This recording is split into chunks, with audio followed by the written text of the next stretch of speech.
Praise the lord. ఈరోజు దేవుడు మనతో మాట్లాడుతున్న వాగ్దానము ఫిలిప్పీలకు రాసిన పత్రిక 4వ అధ్యాయము 6వ వచనము. దేనిని గూర్చి చింతపడకుడి, కానీ ప్రతి విషయంలోనూ ప్రార్థన విజ్ఞాపనల చేత కృతజ్ఞతాపూర్వకముగా నీ విన్నపములు దేవునికి తెలియజేయుడి. హల్లెలూయా. ఈరోజు మరి దేవుడు క్లియర్గా స్పష్టంగా మనతో మాట్లాడుతున్నారు. దేని గురించి అంటే మన చింత గురించి, మన బాధ గురించి.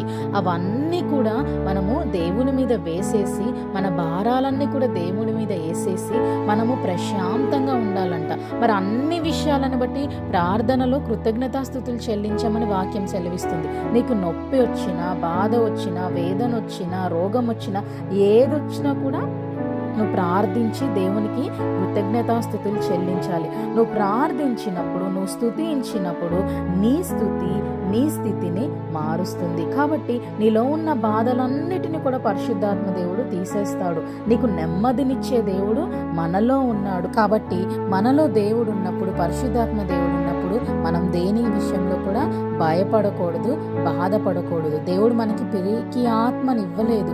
ప్రతి విషయంలో కూడా నువ్వు స్తుతించాలి. నీకు బాధ, వేదన ఏదొచ్చినా కూడా దేవా నాలో నుంచి అవన్నిటిని తీసేసేయండి అని నువ్వు వాక్యాన్ని చదివి, వాక్యం ద్వారా ధైర్యాన్ని తెచ్చుకొని నీ లైఫ్లో ఉన్న ప్రతి ప్రాబ్లంని దేవుడి చేతిలో పెట్టి, దేవుడికి విడిచిపెట్టి నువ్వు నెమ్మది కలిగి ఉండాలని ఈ వాక్యం సెలవిస్తుంది. కాబట్టి ఈ వాక్యం మన జీవితంలో, అందరి జీవితాలలో నెరవేరాలని కోరుకుంటూ అందరం ఆమేన్ చెప్దాము. God bless you all.